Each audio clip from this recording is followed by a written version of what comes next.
उसमें काम है और अहंकार है, जो उसका सबसे बड़ा दुश्मन है। राम को अपने बल पर भरोसा है और अपने दल पर भरोसा है। रावण को केवल अपने बल पर भरोसा है। यानी कि ये लीडर की क्वालिटी होनी चाहिए कि लीडर को अपने बल और अपने दल दोनों पर भरोसा होना चाहिए।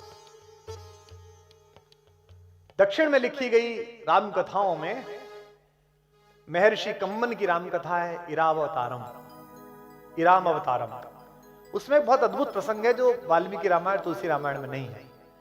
जब राम ने लंका विजय के लिए रामेश्वरम में शिवलिंग की स्थापना की, आपको पता होगी 12 ज्योतिर्लिंगों में है, वही रामेश्वरम जहां हमारी भारतीय वैज्ञानिक चेतना का बड़ा ऋषि एपीजे अब्दुल कलाम कब्र में आराम फरमा रहा है, वही रामेश्वरम।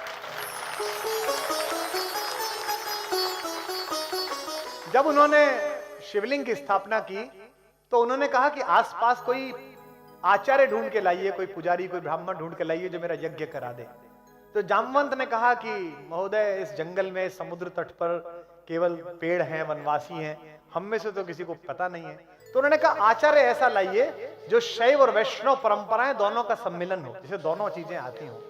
तो जामवंत ने कहा कि ऐसा तो एक ही आदमी है पर वो हमारा शत्रु है। पुलस्त मुनि का नाती है, वैष्णव है और शिव का भक्त है, दोनों परंपराओं का पोषक है और कर्मकांडी है, सब जानता है। तो राम ने कहा कि एक बार जाके देखिए, बात करके देखिए। तो ये इरावतारम में कथा आती है, कितनी अच्छी है। दुश्मन भी हो तो ऐसा हो, सामने वाला भी हाथ में आंख में पानी नहीं, हाथ में खंजर नहीं, आंखों में पानी चाहिए। राहत भाई का शेर है, हाथ में खंजर नहीं, आंखों में पानी चाहिए, ऐ खुदा दुश्मन भी हमको खानदानी चाहिए।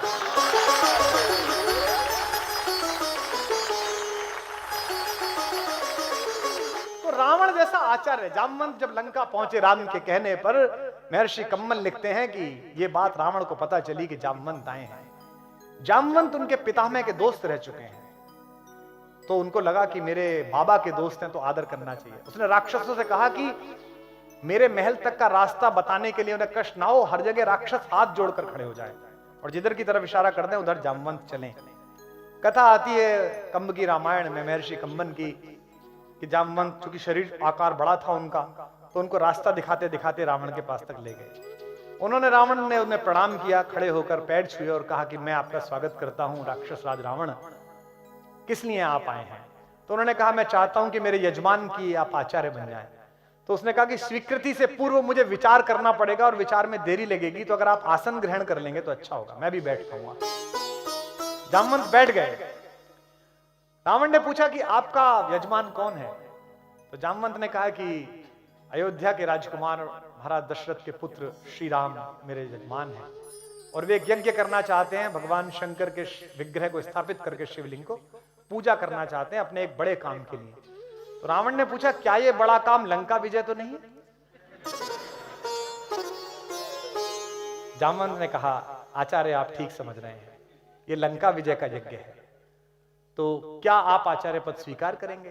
रावण भी प्रतिभाशाली था, उसे पता था कि कौन व्यक्ति आया है मुझे आचार्य बनाने के लिए, इतना बड़ा अवसर मिल रहा है। उसने कहा कि मैं उनके विषय में ज्यादा नहीं जानता, लेकिन वे दूतों के प्रतिपालक हैं, वे अपने दूत को बहुत अच्छी तरह रखते हैं और ऐसे मर्यादावादी यजमान का आचार्य बनना मुझे स्वीकार है, जाकर उनसे कह दीजिए कि मैं आऊंगा।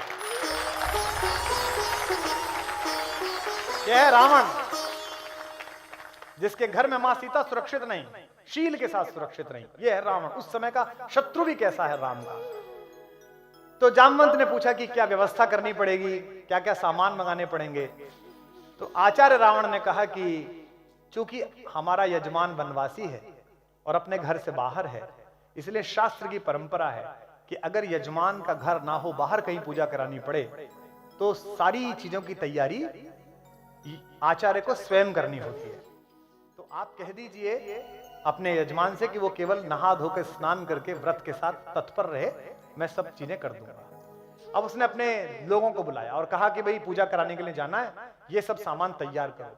इसके बाद रावण एक रथ लेकर मां सीता के पास गया और सीता से उसने कहा कि समुद्र पार तुम्हारे पति और मेरे यजमान राम ने लंका विजय के लिए एक यज्ञ आयोजित किया है और मुझे उस यज्ञ के आचार्य के रूप में बुलाया है।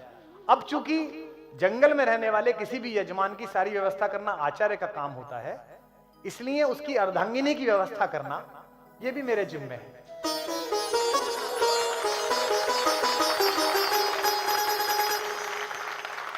तो ये रथ खड़ा हुआ है, ये पुष्पक विमान है, तुम इसमें बैठ जाओ, लेकिन तुम ध्यान रखना वहां भी तुम मेरी ही सुरक्षा में हो, मेरी ही कैद में हो। और मैं आचार्य रावण तुमसे ये कहता हूं कि तुम मेरे यजमान की अर्धांगिनी के नाते, अर्ध यजमान के नाते इस पर बैठ जाना। कम्मन राम कथा में प्रसंग आता है कि यह सुनकर देवी सीता ने रावण को आचार्य कहकर प्रणाम किया, जो आज्ञा आचार्य।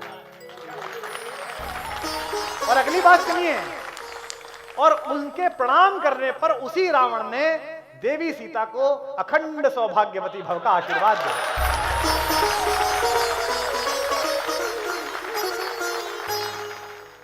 तो जब रावण पहुंचा राम के पास आचार्य बनकर, आचार्य रावण जब पहुंचे तो दोनों भाइयों ने उठकर आचार्य को प्रणाम किया और कहा कि आचार्य, मैं आपका यजमान राम आपको प्रणाम करता हूं। मैं लंका विजय के लिए एक यज्ञ कर रहा हूं और मैं चाहता हूं कि यहाँ के शिव का विग्रह स्थापित हो ताकि देवादिदेव महादेव मुझे आशीर्वाद दें कि मैं लंका पे विजय प्राप्त कर सकूं। ये लंकेश से कह रहे हैं रावण, लेकिन आचार्य रावण से कह रहे हैं।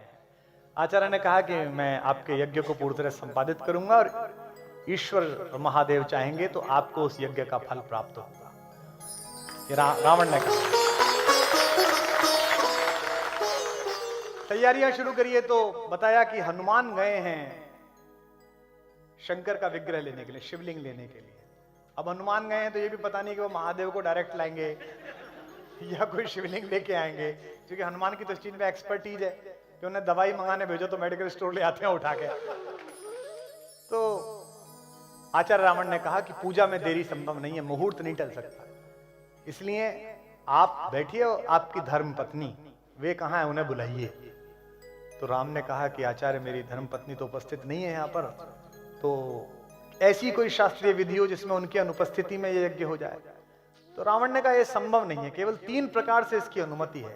एक, या तो आप विदुर हो, आपकी पत्नी नहीं हो, दूसरे आप अविवाहित हो, आपका विवाह नहीं हुआ हो, और तीसरे आपकी पत्नी ने आपको त्याग दिया हो।